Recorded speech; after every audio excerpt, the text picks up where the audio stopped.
Sindh assembly इजलास में महकमा सेहत से मुताल्लिक वक्फे सवालात के दौरान डॉक्टर अजरा अफजल पेचोहो ने कहा है कि किसी की ख्वाहिश और मुतालबे पर मैं अपने मनसब से इस्तीफा नहीं दूंगी। कार्रवाई के दौरान GDA की खातून रुकन नुसरत सहर अब्बासी ने निशानदेही की। प्लीज मुझे ये बताइए कि जब 3 सूबों ने ग्रुप इंश्योरेंस का दे दिया, उनको मिलना शुरू हो गया, तो हमारा सिंध क्यों इस पीछे है? सिंध के हवाले से यहाँ मुझे मुकेश चावला साहब ने यकीन दहानी दी थी मेरे कॉल अटेंशन पे कि सिंध में जितने भी एम्प्लॉयज़ हैं सबको हम ग्रुप इंश्योरेंस कमिंग कैबिनेट में हम इसका फाइनल कर देंगे, ये रिकॉर्ड पर है। अब ये इतना अहम मसला है और चेयरमैन साहब आपको भी पता होगा, आपको भी मैसेजेस आ रहे होंगे, जो रिटायर्ड मुलाजमीन हैं वो बेचारे कहते हैं कि सारी ज़िंदगी सर्व किया, उसके बाद हमारा एक मखसूस अमाउंट कटता रहा। अब तो हमारा हक है कि हम अपने बच्चों का या अपने लिए ज़िंदगी में कुछ कर सकें। आपके कहने पे मैं रिजाइन नहीं दूंगी। MQM के रुकने असम्बली जावेद हनीफ ने कहा कि सिंध में रिटायर्ड सरकारी मुलाजमीन को ग्रुप इंश्योरेंस के पैसे नहीं मिल रहे हैं, जबकि 3 सूबों को पैसे मिल रहे हैं। वजीर सेहत ने यकीन दिलाया कि वो इस मामले का संजीदगी से जायजा लेंगे। Sir thank you very much. Doctor साहिबा को परहैप्स पता नहीं है, ग्रुप इंश्योरेंस का आइडिया नहीं है, उनका सब्जेक्ट भी नहीं है। मैं थोड़ा सा इसको एक्सप्लेन करना चाहूँगा। ग्रुप इंश्योरेंस होती है, उसमें इस वक्त इशू ये है कि जावेद साहब आपसे रिक्वेस्ट है कि आप सप्लीमेंट्री पूछें प्लीज। ग्रुप इंश्योरेंस में इस वक्त इशू ये है कि जो लोग रिटायर हो जाते हैं उनको ग्रुप इंश्योरेंस के पैसे नहीं मिलते। बाकी तीनों प्रोविंसेस के अंदर उनको पैसे मिल गए हैं सबके अंदर। इसके अंदर अमाउंट स्पेसिफाई है, 7 लाख 8 लाख से लेकर 20 लाख तक अमाउंट जो है मिलनी चाहिए उनके अंदर। हाई कोर्ट ऑफ दी के नाम है NWFP ने फैसला दिया, पंजाब हाई कोर्ट ने फैसला दिया, वहाँ सब मिलने लगे। सिंध के अंदर नहीं मिल रहा है। मेरा क्वेश्चन डॉक्टर साहिबा से यही है कि आप इंपॉर्टेंट मिनिस्टर हैं इसके अंदर, आप काइंडली इसको हेल्प आउट करें और जो रिटायर्ड मुलाजमीन हैं उनकी मदद करें। सिर्फ उस सूरत में मिलता है इनको जब अगर डेथ हो जाए सर्विस के दौरान तो पैसे मिलते हैं, अदरवाइज रिटायरमेंट पे नहीं मिलते हैं। This is the issue. Thank you.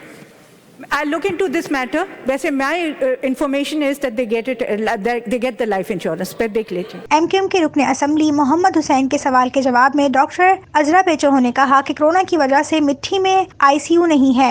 अब जब ICU एस्टेब्लिश नहीं है और मैडम ने अपने जवाब में कहा कि मुख्तलिफ जो स्टाफ हैं वो अवेलेबल नहीं है, जो अवेलेबल है वो ट्रेंड नहीं है, मुख्तलिफ ऑपरेटर्स चाहिए, मुख्तलिफ चीज़ें उसको इस्टेब्लिश करने के लिए। तो मेरा मैडम से जो सवाल है सप्लीमेंट्री वो ये है कि ये कब तक ये अरेंजमेंट हो जाएगा। अगर बात ये की जाए कोविड की, कोविड एक सेपरेट इशू है। अगर सारी चीज़ें हम कोविड के ऊपर ही डाल देंगे, सारी चीज़ें उसकी वजह से क्लोज नहीं की जा सकती। कोविड का अगर एक पेशेंट आ रहा है, 100 पेशेंट मुख्तलिफ बीमारियों के आ रहे होते हैं हॉस्पिटल्स में। वो जो इस्टेब्लिश करने की बात आ रही है, मैं इसलिए कह रही हूँ कि हमें कोविड का इंतज़ार करना पड़ेगा, क्योंकि हमारे सारे वेंटिलेटर्स जो हैं वो कराची और हैदराबाद में और दूसरी डिस्ट्रिक्ट्स में अवेलेबल हैं और उसके ऊपर स्टाफ भी अवेलेबल है। अनफॉर्चुनेटली हमारे पास ट्रेंड स्टाफ इतना नहीं है कि हम जो है अलावा टर्शरी हॉस्पिटल्स के अलावा टर्शरी हॉस्पिटल्स में हमारे यहाँ डिफरेंट ICUs जो सर्जिकल और मेडिकल ICUs हैं वो एस्टैब्लिश्ड हैं और काम कर रहे हैं। लेकिन कोविड के अलावा डिस्ट्रिक्ट्स में दूसरे ICUs एस्टैब्लिश करना अभी मुमकिन नहीं है। बारहा कह चुकी हूँ कि इसके लिए मुझे ट्रेंड स्टाफ चाहिए। अभी जो भी मेरा ट्रेंड स्टाफ है वो कोविड में है, इस्तेमाल हो रहा है, और टर्शरी हॉस्पिटल में सर्जिकल और मेडिकल ICU यूनिट में इस्तेमाल हो रहा है। मैं मुतवातर कोशिश कर रही हूँ क्योंकि एक ICU में मैं एट अ टाइम ट्रेनिंग जो दे सकती हूँ वो 5 से 10 हेल्थ जो हैं पैरामेडिक्स की ट्रेनिंग करवा सकती हूँ और नर्सेज की, और इस वजह से जो है टाइम लगता है। इट्स नॉट अ जादू की छड़ी नहीं है कि मैं एक हफ्ते में आपको टेक्नीशियंस तैयार करके दे सकूँ।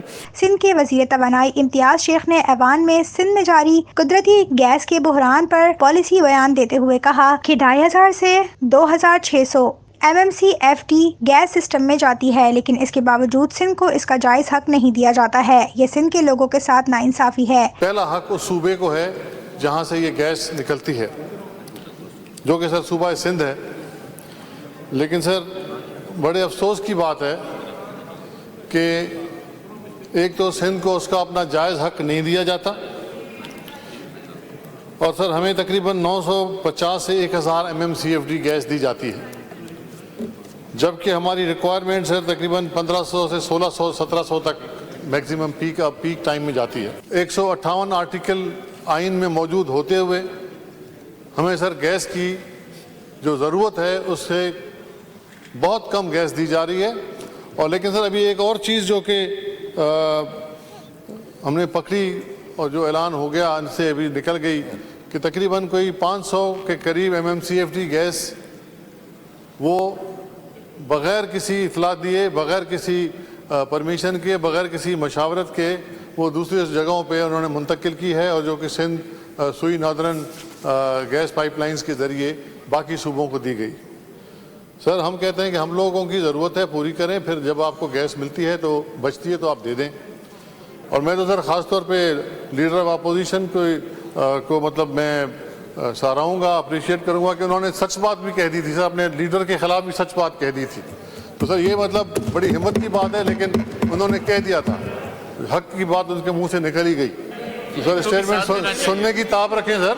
हाँ, हमें सुनने की ताब रखें आप, ठीक है। फजूल बातों में आप लोग बोलते हैं, ये तो वो बात है जो कि सिंध के लोग हिल रहे हैं, पाकिस्तान के लोग बर्दाश्त कर रहे हैं।